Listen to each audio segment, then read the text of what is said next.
This episode will be about possible remains from the really old times of Atlantis or maybe even Lemuria. It seems that the Atlanteans and the Lemurians were not the only advanced races which resided on Earth or at least interacted with man quite actively. But since these two names are famous, in this episode I will use them in a broader sense, using them as somewhat a collective name for all those old civilizations about which we have heard or we have not heard, and about which we don't even know when were they thriving, or indeed was even our concept of time and experience perception of time the same at that time, so that we can even apply our method of counting, namely the years. A variety of geographical locations have been suggested as a possible spot for Atlantis. And, in a sense, it's also possible that all of them are correct at the same time. Because pretty often the word Atlantis is used to signify any advanced ancient civilization that we know very little about.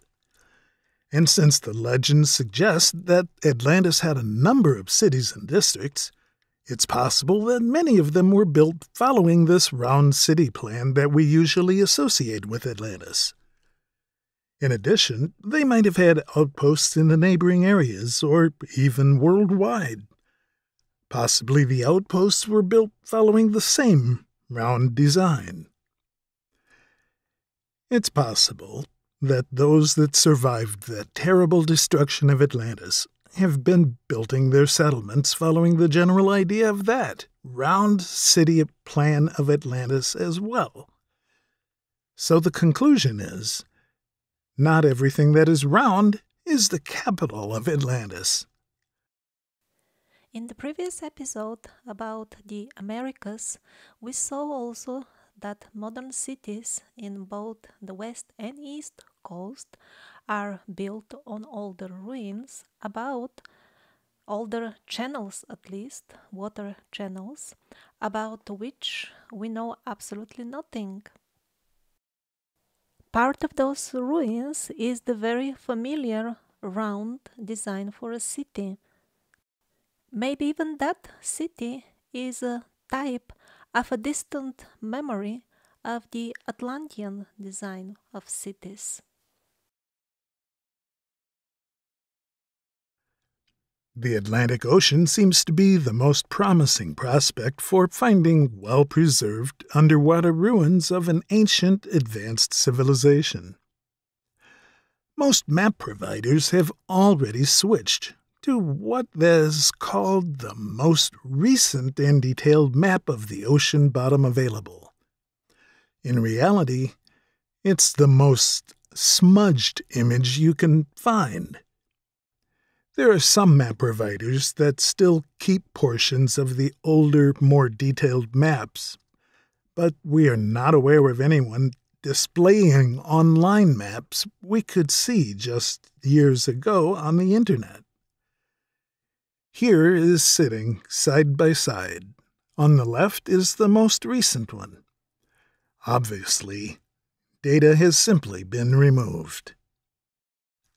These are the Azore Islands in the Atlantic Ocean, the place where, according to legends, Atlantis should have been situated. And there is a good reason for smudging those images, because this is what the boats sailing overhead spotted with their radar exactly in this area. This pyramid looks like just one of the many cones that we can see on the map of the ocean's bottom. Possibly some of the other cones would look like this if the close-up is shown, and that's the reason for obliterating them gradually from the maps. Now that the radar images of the pyramid could reach the public, because it was a privately owned sailing vessel that took them by chance, obviously people were waking up, followed up, and it appeared. A very well-written article appeared in the media that the team of very enthusiastic, extremely enthusiastic scientists went to the spot to check and make further discoveries. And then the article assures us that they went there and there was nothing actually there. But what about the deep pyramid that appeared on the radar images? How come that is nothing? Well, the explanation provided was that the radar on the sailor's boat was not giving enough detail, and that's why it looks like a pyramid. But actually it's not. But I guess the question is now why the team with the better radar didn't publish any images or any scientific report as such. After all, in the beginning of the article, they were explaining to us in detail how well equipped the second expedition was to document the truth and everything that they find. And yet, they publish no finds at all?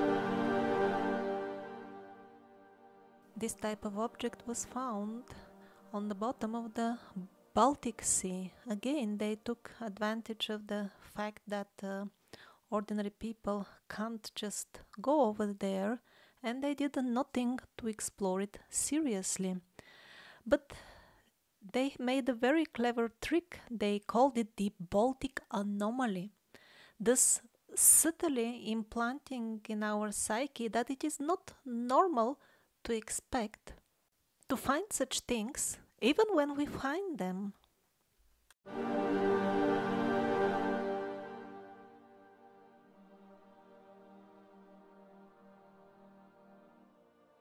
Now, very similar and much better studied are the findings in the Caribbean region.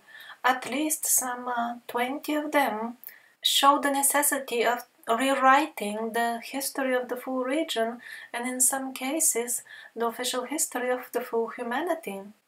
For example, these are images of what lays almost 700 meters below sea level.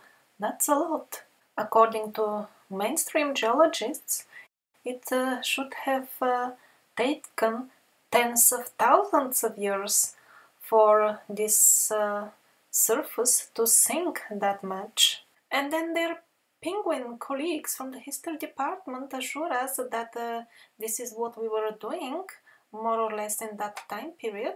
But if we were really too busy chewing fur at that time, then who built the 40 meters high pyramids? The large platform and ruins next to the island of Andros are very interesting. Well, first of all, the platform is covered with a couple of rows of megalithic stones. As the ocean currents shift the sands on the bottom here and there, various parts of the platform are being exposed while others get buried. So it is quite huge, probably at least couple of square kilometers, means at least the size of a very huge public square. Many of the blocks have regular shape, rectangular. They are placed in a couple of rows. Some of them have tool marks, and most amazingly, there are even some ruins of buildings. These are some of the building blocks laying around. This is how the so-called temple looks on an aerial photo, and these are the actual remains of the walls underwater. Now, this is an image taken by Dr. Greg Little. He didn't really have permission to excavate further, but the researcher before him discovered that the walls go at least 2 meters deep in the sand, and that wasn't the end. There was no bottom found, no floor, so to say. So Dr. Little and his wife Laura Little, they are the ones that did most of the work on this site. They could only confirm by scattering a bit of sand around the walls that indeed they do continue in the sand downwards for they don't know how much. And there are a couple more sites with ruins around this area, this island of Andros. They're listed on their website, the website of Dr. Greg and Laura Little.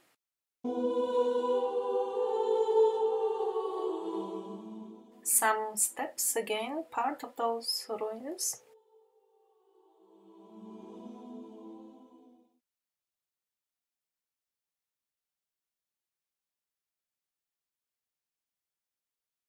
Here you can get some idea of the size of the slabs. These ruins don't fit in the official history of the region, but that doesn't mean that they're necessarily related to Atlantis. They could be part of Atlantis as well, we just don't know. But the overall building style is quite similar, or maybe even identical, with some antique ports of the Mediterranean region. And since in the episode about America we saw that the culture of the antique Mediterranean was also present in the Americas as well, maybe they built these ports. Anything is possible.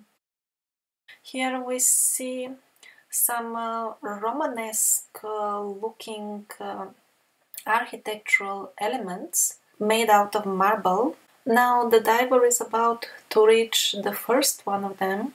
Here, I don't know if you noticed, but he starts cleaning it up.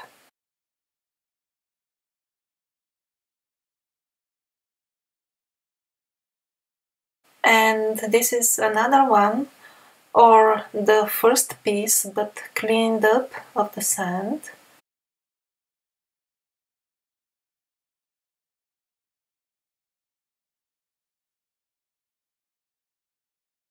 Here is the image of it rotated. Maybe it is easier to see in this way.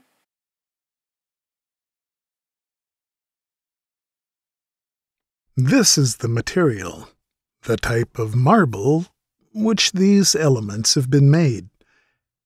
And it's a whole pile of them, or I don't know, even some ruins. Dr. Gregory Thomas says that they appear to be part of a shipwreck. He says apparently, but doesn't explain why it is apparent. Also, column-like pieces surrounding the rectangular bottom, including a couple of fluted columns. All of this in this very area. So yes, I guess it could be a shipwreck, or they may simply convince themselves it is, because still very few people question the more or less recent history. Many more are inclined to question the very ancient history of many thousands of years ago. But for those who don't question the recent ones, they sometimes tend to make their lives more comfortable by convincing themselves to believe various fictions.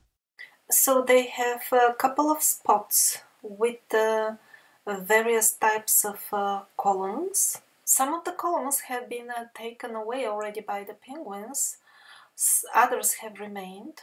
And just a couple of days ago I found out that the characters I've been calling penguins have a proper scientific name. They are called quackademics. This is just so remarkably suitable, exactly like the frogs. They are so loud, quack quack, and you can't hear the other animals. And the same way the mass media is so loud with their quack science that people barely get information about the real interesting stuff, like the actual scientific work of the Littles family.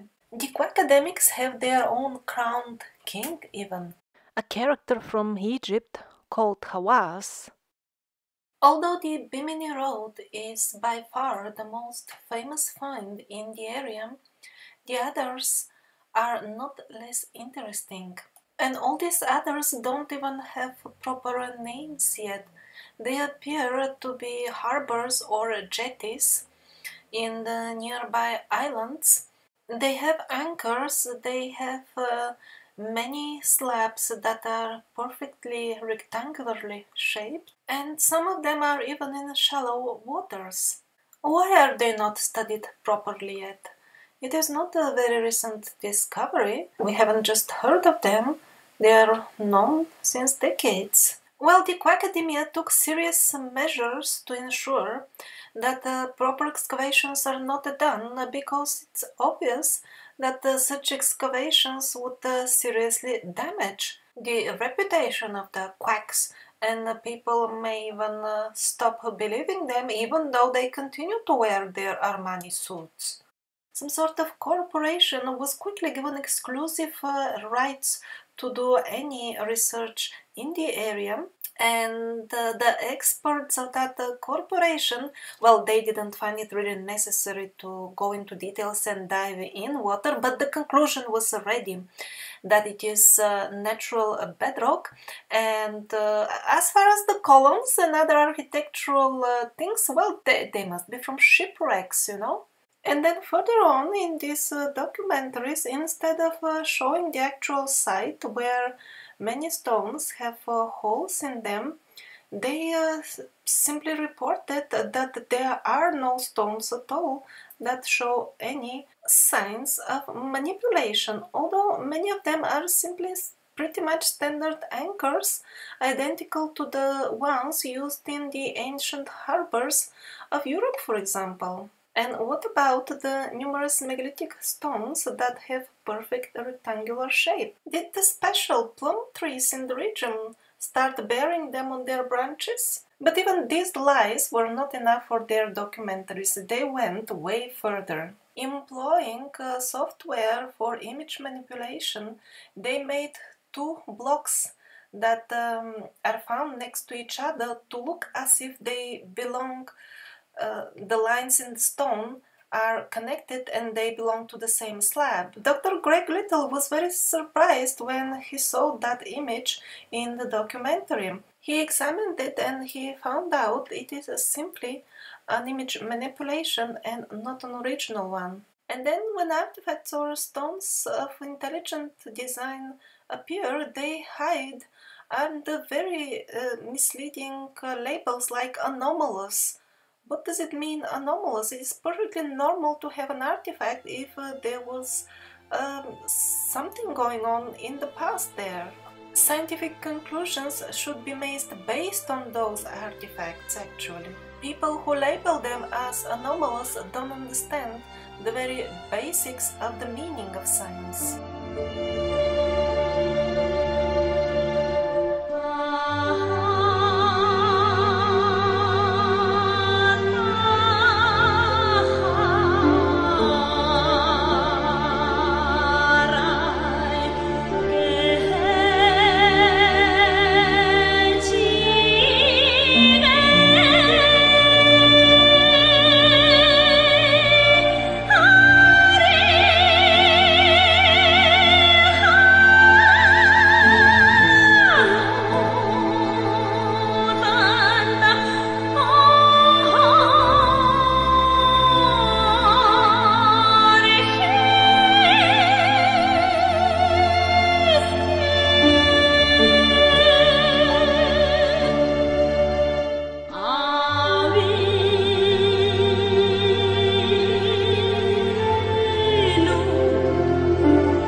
is yet another story of pyramids and crystals, and again connected with the Bahamas, and that's the story of Dr. Ray Brown, a naturopathic practitioner from Arizona and a treasure hunter.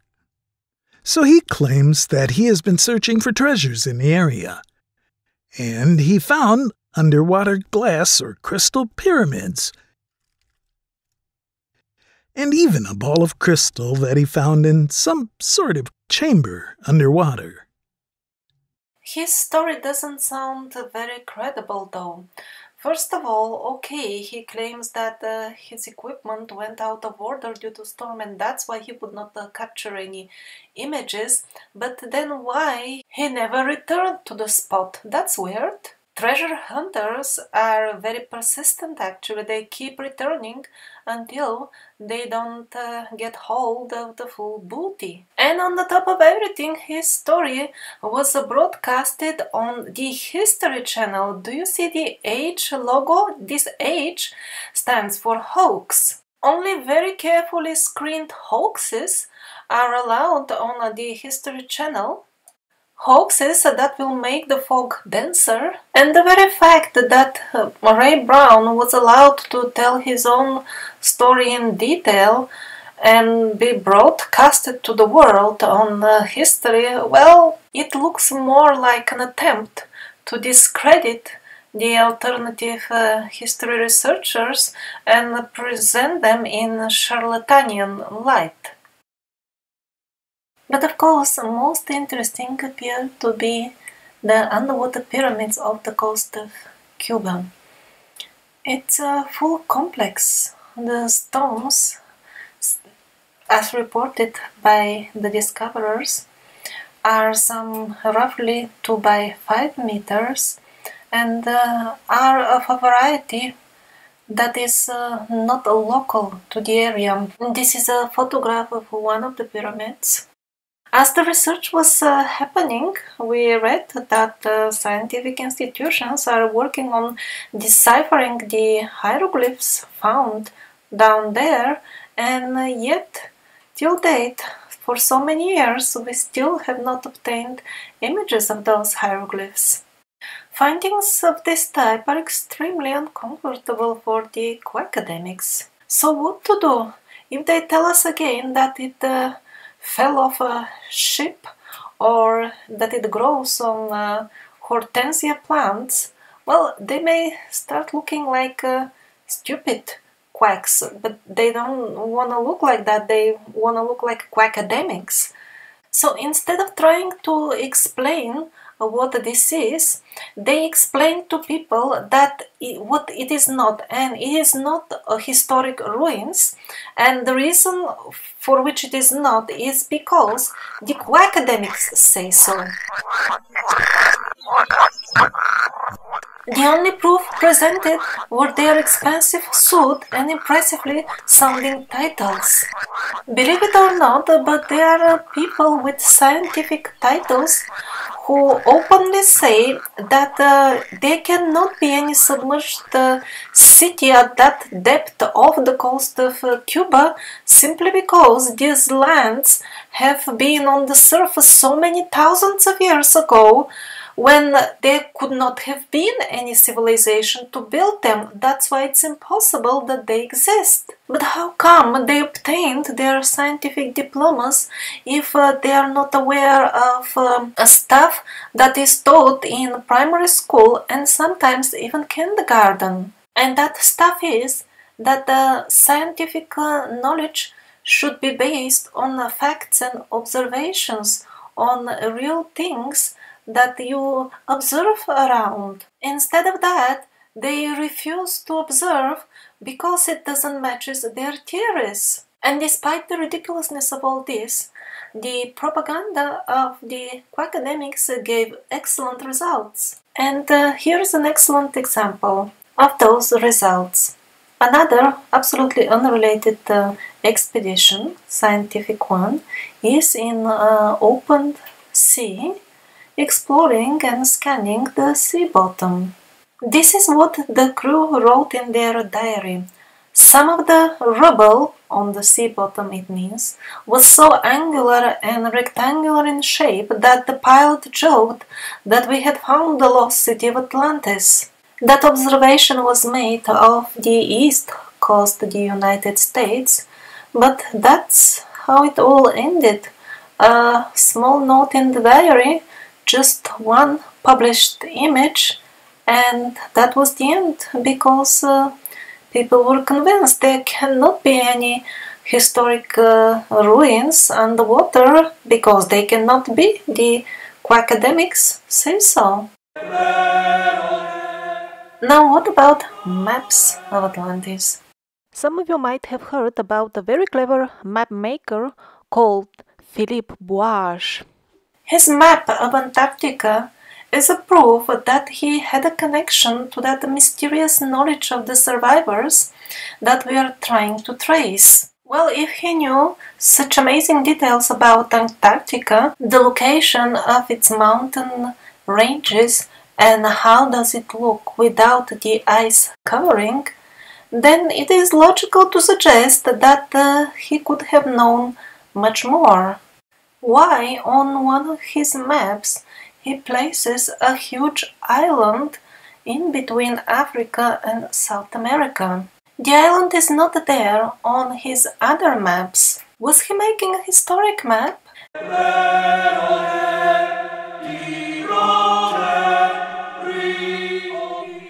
The penguin explanation for this island is that, well, cartographers in those times were stupid and used to place fantasy islands all over the globe as they wish. I'm not sure I want to believe this explanation, because we are talking about times that are only 300 years ago. He was the most respected royal cartographer of France. I seriously doubt that a man of such a position would do such actually illegal stuff, placing islands here and there without any proper consideration. The outlining of the parts of Africa and South America that are on the map are very, very correct. Doesn't look like a fantasy map at all. I don't know if this mystery island has anything to do with Atlantis, but anything is possible, because if indeed the drama of Atlantis sinking took place some 20-30,000 years ago, and considerable movement of land masses took place during and after that, and polar shifts on the top of everything, well, the Philippe Boage map may look odd now, but that doesn't mean that it looked odd under those circumstances in those times. And as far as ruins of Atlantis, the way it is depicted by the legends as highly advanced technological civilization, probably they simply lie unexplored at the bottom of the ocean and wait for the time when man will decide to switch off his TV and will ask himself, who am I? Where do I come from? It is also possible that to say that they lay down at the bottom of the ocean undiscovered is not very correct. Probably they are very well mapped and discovered already, but because ordinary people can't see without the help of technology what is on the bottom of the ocean, they are simply not aware, because the maps of the ocean bottom are being continuously edited to put us in an artificial reality and make us unaware of our heritage. For example, do you notice the line of regular dots? This is that very same area of Cuba where the pyramids were detected by the radars. So even these dots, as the later versions of the maps come up, supposedly improved, these dots gradually get scrambled and they start disappearing, start looking like something else.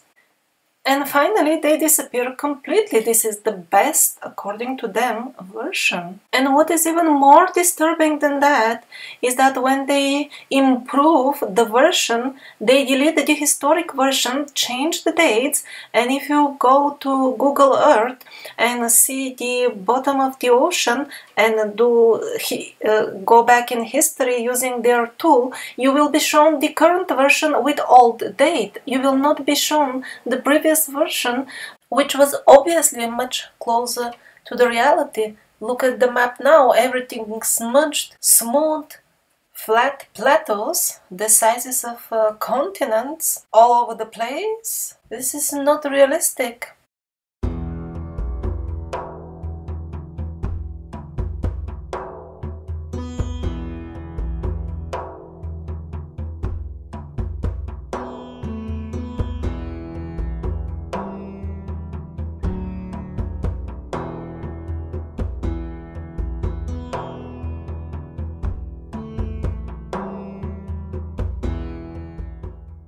Some historic calendars would have a beginning date thousands of years ago.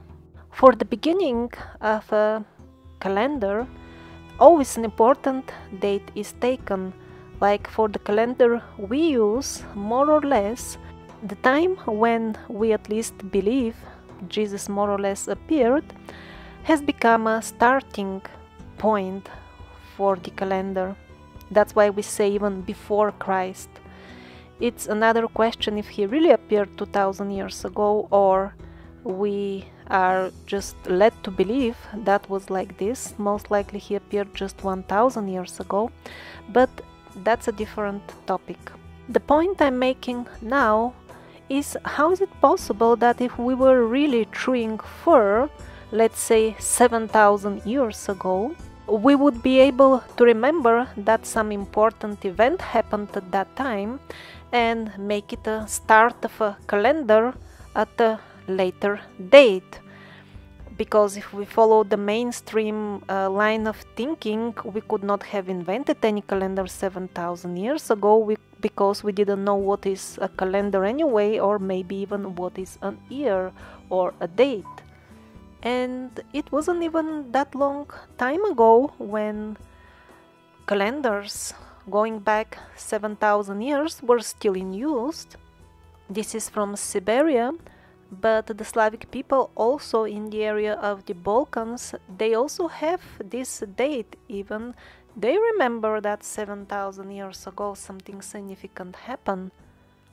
So something doesn't seem to add up at all in all these stories that they are telling us. And not only the problem of how we would remember that it was exactly 7000 years ago, but what could have happened anyway besides somebody hitting somebody else with a big stone on the head? And on the other hand, if we were not that simple, then how come all these settlements of primitive people are found all over the world? What about their stone hammers and bone needles we see in the museums? To understand the truth, we should always start with the right perspective, that yes, there were simple people, the stone hammers in the museums are real, but alongside them there were always bigger or smaller groups of people, or maybe super people for our standards, or maybe to some they will look like hybrids between humans and other races, although in the real sense we are all aliens and hybrids because we have been introduced here as species. We did not appear just like that out of the blue by a lucky chance, evolving from violent apes.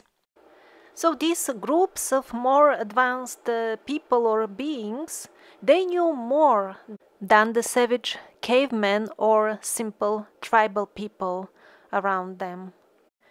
And in many cases, more than us, the modern people nowadays, because they were relying on what they called magic. To translate that in modern terms, it would be high technology, in many cases based on sound. And now I wanna give you examples what happens when by chance ruins or artifacts or burials from those advanced centers surface all of a sudden. Very interesting finding from the village of Rijavčík, made in year 1969, could very well again be from Hyperborean or Atlantean times.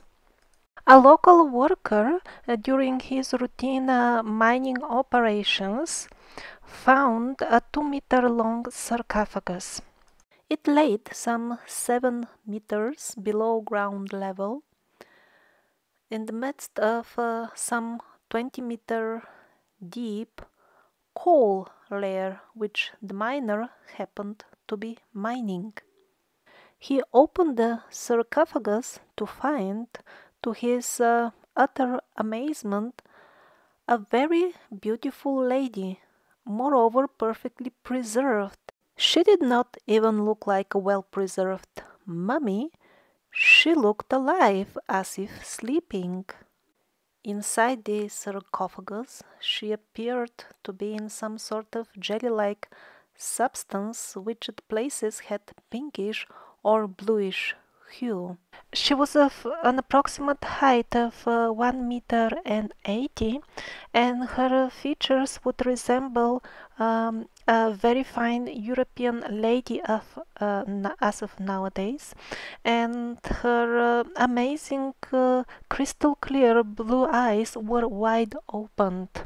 She wore a white dress with embroidery of colorful flowers, and there was some sort of a metal box next to it, maybe the size of a cell phone. The box resembled some sort of device.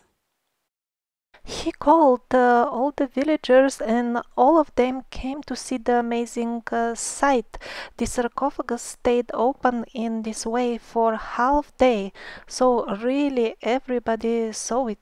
Hundreds, I don't know how big is the village, probably, possibly even thousands of people, because there was a full fighter department there and the police department, so they also, all of them came to see what's going on. And then the military comrades arrived with a helicopter and immediately took away the finding. Something interesting happened while they were trying to put the sarcophagus in the helicopter. It was too heavy. That's why, to make it easier, they decided to pour away some of that jelly-like liquid to make it lighter. And as they did so, the body, as it was getting in contact with the air, was turning into something that really looked like a mummified and dead body. That greatly surprised all the observers, and then they poured some of the liquid back. As it touched the body again the body assumed that appearance of a sleeping person instead of a mummy. And so she departed in the helicopter, and something else that these comrades did was meticulously take all the personal details of everybody who saw her on the pretext of a possible viral infection caused by a dead body. In a few days, a professor came to view the area of the village. He was very friendly, and he even gave a lecture in the local club. He assured the locals that this is the most amazing finding ever, that it will rewrite completely the full history of humanity, that tests are going on, and currently they have found out that her dress is made of material which we have never encountered. We don't know even what kind of material is that. We have no name for it. That professor also said that they have identified some of the chemical elements of which the pinkish, bluish jelly liquid consists, not all. He also said that they are working on finding what is that metal box all about. And so, while people were waiting for this most sensational news to be published, there were small notes published in even the central Russian newspapers, and even the biggest communist one called Pravda. There was a small note, but no details. So how the story developed is, after a few weeks, again the fat comrades came and did a thorough searches of all people's houses, searching for the copies of the local newspaper that had an article with a bit more details about in relation to that lecture given by the professor who came after a few days. They took away all the copies and again continued making lists of the people who knew anything about this. A vast area around the finding was declared no entry zone, and the exact location was covered with concrete and closed very tightly. And that is how the story ended, more or less. Till date, the journalists are trying to find out what happened actually. They are questioning, even now in post-communist time, they are questioning the officials, but all they can get their hands on is that this is a top secret case, and the only information available about it is that the full area, when they got the news that there was an order that the full area is tightly encircled by soldiers, 3 circles of them just standing next to each other in order to ensure no access to the area. And as far as all these people who ended up on the lists that saw the finding and things like that, those who tried to give interviews in newspapers or question some authorities, within a couple of days of making any such attempts, some calamity happened to them. Maybe a car hit them or a stroke. It was always very quick and misfortunate circumstances, so all of them, those who tried to speak about it or do anything, are now on the other side.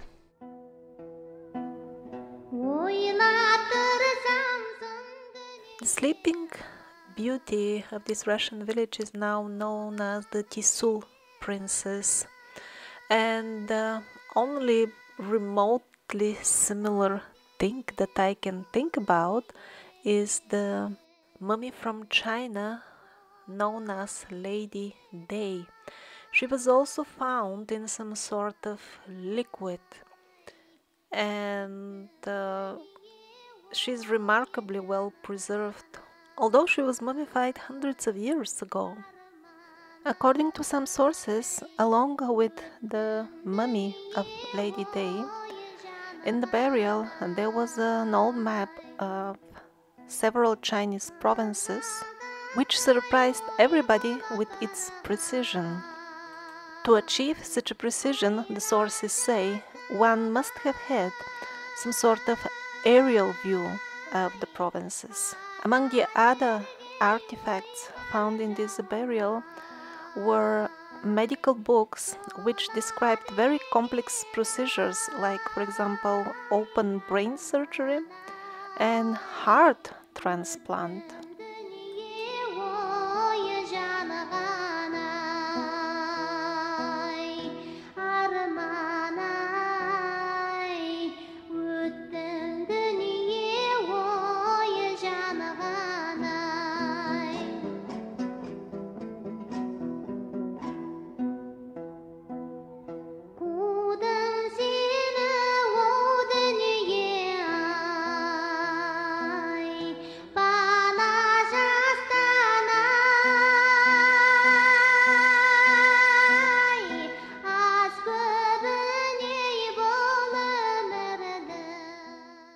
Another place which would make a candidate for Atlantean time artifacts would be the somewhat famous alleged Hall of Images in Romania.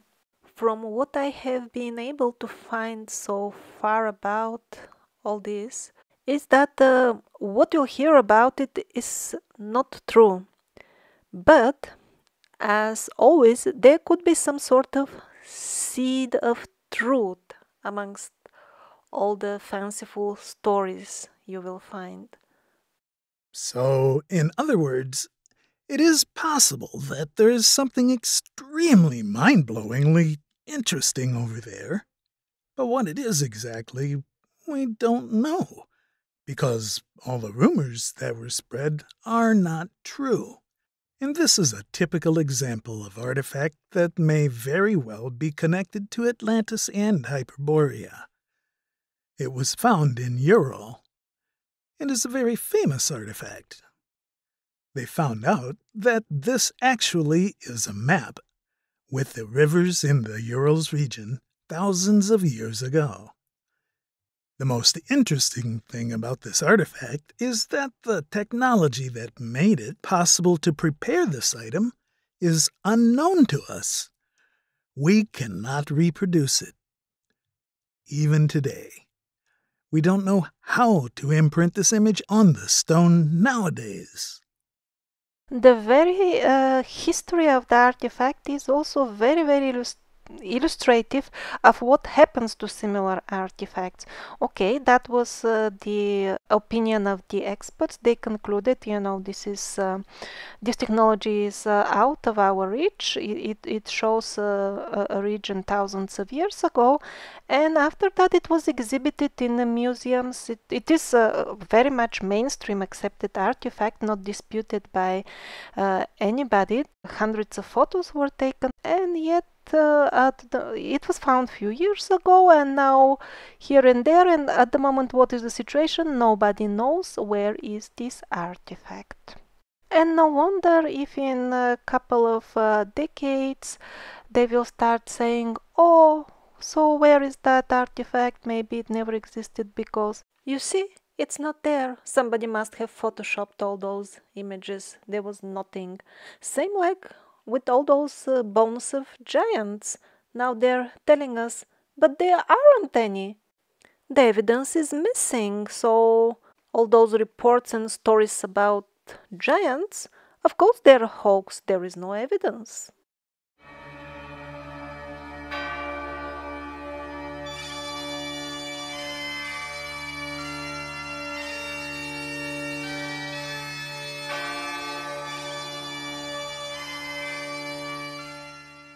Now let me tell you about a very interesting excavation at the small Bulgarian village called Tsarichina.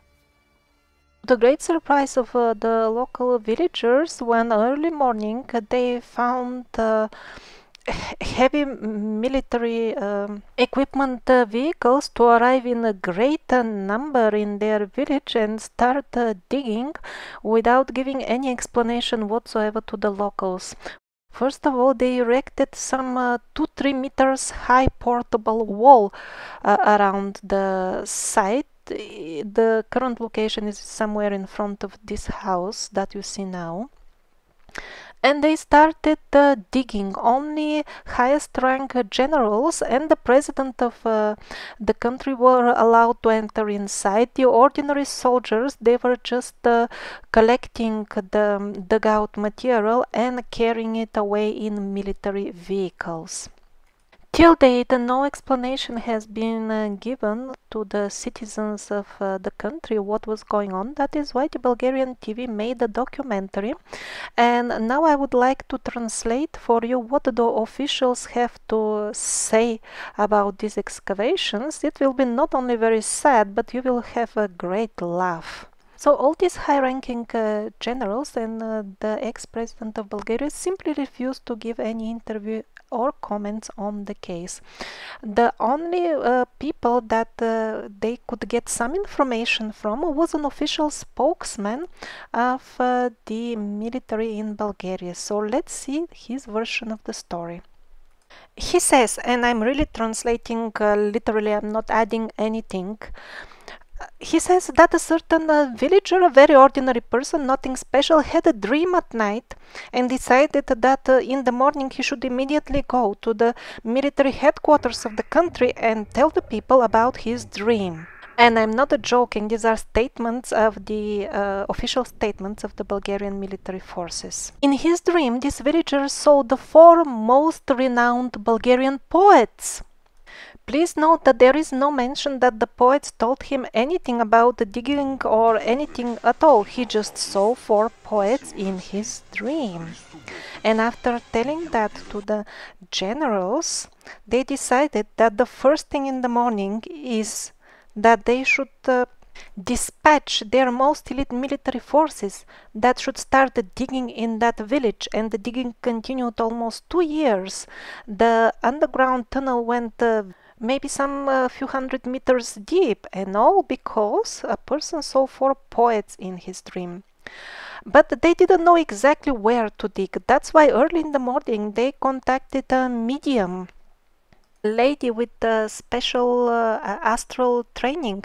So I don't understand. They're telling us that all this is nonsense, and yet they contact mediums when they need something.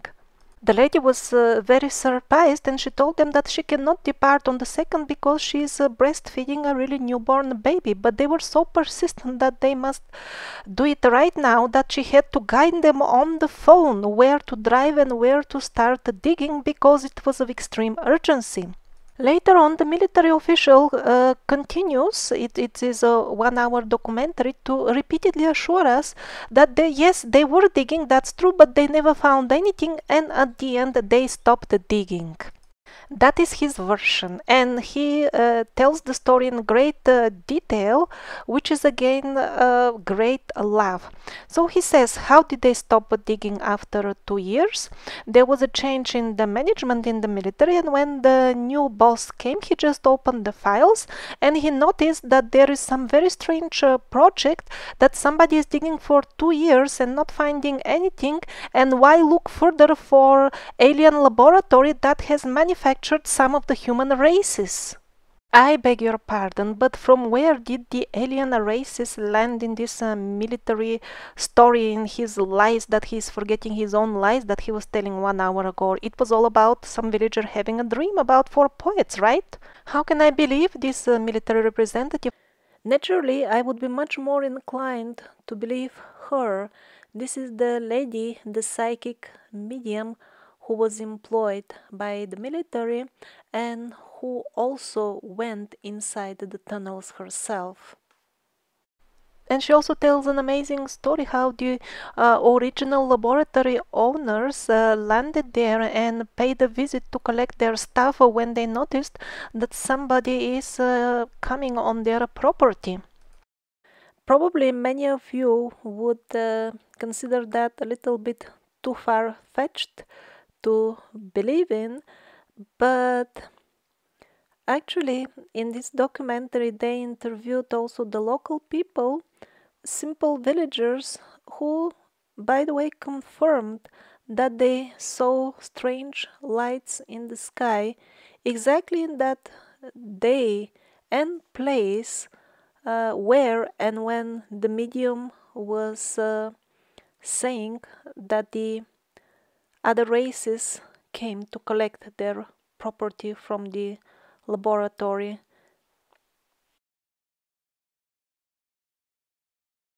Well, at the end, you will hear a very familiar ending. The tunnel was covered. It was heavily cemented, closed as tight as possible, and many heavy mines were placed so that nobody tries to open it. And of course, the military representative says that I don't know anything about any artifacts at all. And really, question remains, if they dug to 2 years and didn't find anything, as he is assuring us, why this case still has the status of top secret, like the highest level of secrecy possible, if there was really nothing.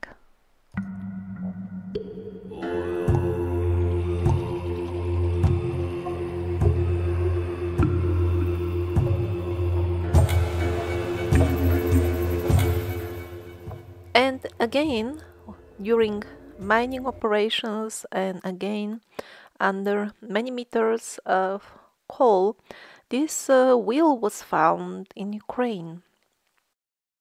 In America, again, under many meters of coal, walls were found, like they look like cement walls, upon which they closed the entire mining operation within hours and filled the shaft with stones to make it absolutely inaccessible. Also, there is a curious site in Turkey named the Genuklev site. The tufa stones are on the top of it, they are embracing the old walls. So these buildings at the Genuklev site might be also very old. Of course, it's not sure because when was the tufa formed and how is also a very much open question. And an entire collection of similar old artifacts can be found in the work of Michael Cremo. And for some reason, a few thousand years ago, those isolated pockets of people who knew more decided to make their culture worldwide and join with the less developed people. And maybe it was exactly the Atlanteans, as Edgar Cayce and other sources suggest. Here in the old codex, even the name matches Aslan. And this spring in Turkey, I was surprised to find out how often I would see and hear this very same name Aslan in connection with very old ruins. And it's not just in Turkey, also in other places in Asia. Another interesting parallel is that from the books of Set Speaks, we find out that Lemurians, they did the same thing at the end when they understood that their civilization is about to come to an end. They simply blended with the local people, intermarried them, and in this way practically disappeared. So possibly the fate of the Atlanteans was very similar at the end when they were obviously defeated by their enemies, their motherland was destroyed, submerged. Maybe they simply realized that they are too weak now to withstand the onslaughts of their enemies, and they just blended with the simple tribes, and that was the end. And maybe from that point on, they turned from Atlanteans to survivors, people who flee just so that they can survive.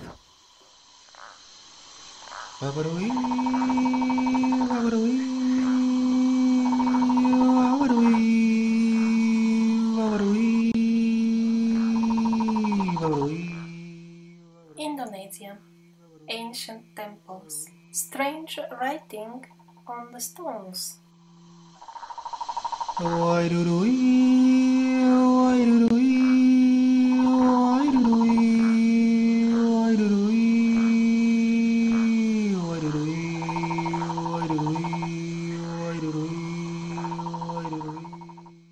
Doesn't look like the Old Malay, which according to mainstream history is the first language over there.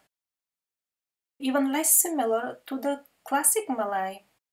A bit more similar to some other ancient scripts of the region, but still not the same. Why there is no mention of this script in the mainstream history? Is it because the same runic symbols are found in regions which supposedly had nothing to do with Indonesia?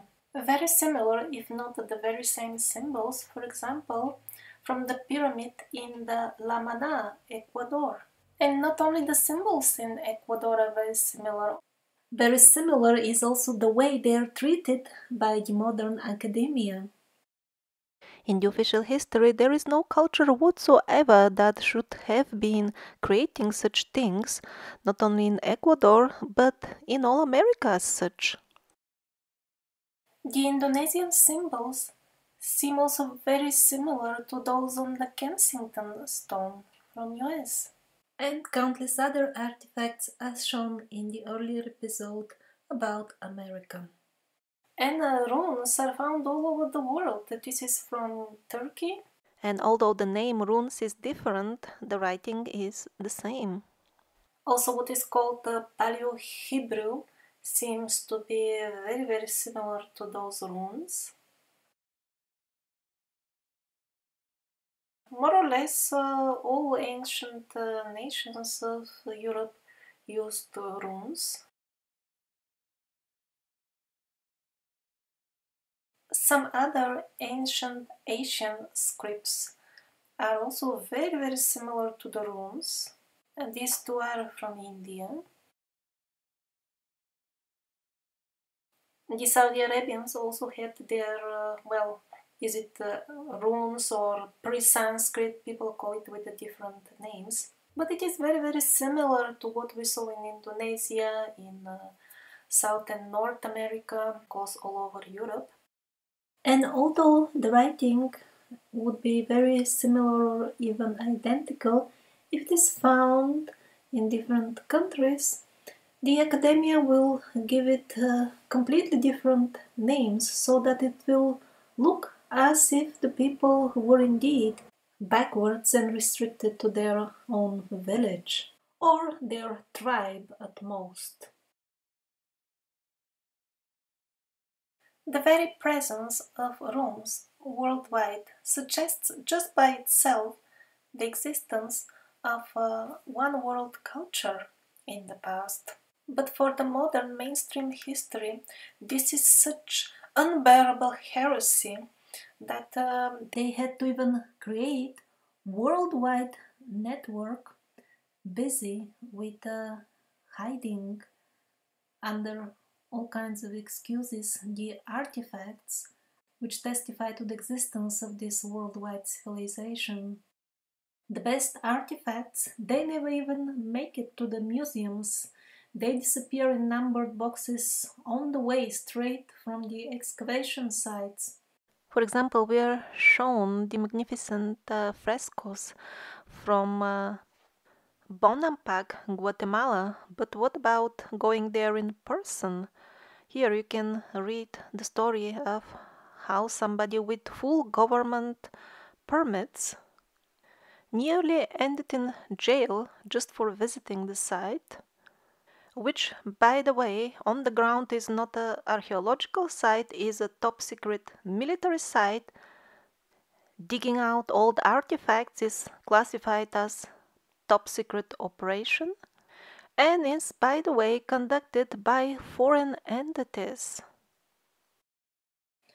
And the other artifacts, which are milder, so to say, but still openly contradict the stories that they are telling us to be history, those they do reach the museums, but they are not exhibited. An average of 15% of the items which are stored in a given museum are shown to the public. The rest is simply locked. Always the pretext is not enough exhibition space, which is of course not true. We live in a digital age. They could have very easily at least provided images of the hidden artifacts. They don't do that. Also, they always complain of lack of funding. Then what about making it possible for everybody to see the hidden artifacts for an extra fee? Of course, not everything can be stolen in numbered boxes or hidden away or destroyed. Like, for example, the vehicle tracks we've seen in the previous videos, they're just too big, too many to be destroyed or hidden. So what do they do with them? They either do their best to declare them as being hoaxes, even though there is no ground for saying so, and when that doesn't work as well, they simply ignore them. And that works pretty well because people nowadays are very short-sighted, very gullible, at least the majority, and in general not much interested in their past. They don't understand its importance. So we were talking about this very old style of writing which was known all over the world. That's not a surprise because we have also megaliths of the same unique polygonal masonry style all over the world as well. That's a little bit too complex for the simple people to figure out just like that independently at various spots, more or less at the same time. So obviously there was somebody transmitting this knowledge. And the mummies of these people are still sometimes to be found. They were tall, sometimes with fair or red hair, and their features were very refined. Some of them had elongated skulls. Do you remember this beautiful lady from China? Well, the absolutely same people were the head of the advanced culture in Egypt. Just the very look of this Egyptian mummy, even without performing tests on it, it becomes clear to what kind of group of people it belonged. Artifacts, Egyptian artifacts, confirm this blonde, blue-eyed looks. Same mummies are also found on the Canary Islands. If you have seen Planet of the Megaliths, you will be familiar with the pyramids over there as well. Absolutely same situation in Peru. Blue eyes, light-haired mummies, Caucasian features, Caucasian DNA.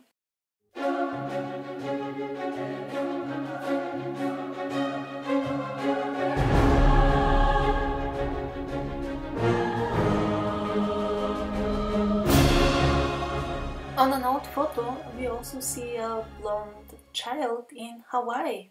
Amongst the Maoris, this doesn't happen naturally in their race. And again in their race are the Pato Palarehe people of New Zealand, which didn't agree at all with the mainstream history of New Zealand. That's why they declared it to be legend, although same people are living even nowadays. Now, this mummy from Iran barely needs any explanation. Not only the blonde hair, but the very facial features speak for themselves. Now, do you notice the blonde braid on this mummy? It's actually a tall Caucasian lady, and it's found in Russia, but in regions that are officially considered to have been inhabited in ancient times by other races. Actually, exactly at the time when everybody in Russia was in shock from the news about the exploding war in Ukraine, in that moment of confusion and distracted attention, some unknown people approached the Russian authorities and actually convinced them somehow that, you see, it is not good to have this mummy like this, it is disrespectful to the dead, you have to actually burn it or put it in the ground or somehow anyhow get rid of it, because this is disrespectful to the spirit that resided in this body. And all this was done very silently, anonymously, and without any publicity. But because Russian people have and watch and believe many documentaries like the Survivor series, they're not so stupid and they understood what's going on, and they made such a social upheaval against it that this project of disposing of the uncomfortable mummy was exposed and stopped, and the Russians are still in possession of their valuable artifact. These are actually the people who indeed placed the bedrock of everything we now call civilized or civilization. It wasn't the Romans, that's a big lie. There is nothing special about Rome at all. It was actually one of the minor centers of the decaying culture brought by the survivors. The so-called glorious Roman Empire didn't come up with anything. It was actually decaying. You see here in the older layers of darker stone in front, those are much bigger than the later work, which is simple bricks basically. Rome, or even ancient Greece, as we saw in other videos, these were just minor centers where these worldwide building techniques, for example, they are seen in various progressive layers of decay and not of development. There will be lots of surprises in the future episode about the Roman Empire. Do you see the inscription on the world famous Pantheon? Of course, that inscription is taken as Holy Bible when it comes to telling us who and when built the Pantheon actually, but strange that in the older depictions the allegedly old inscription is missing.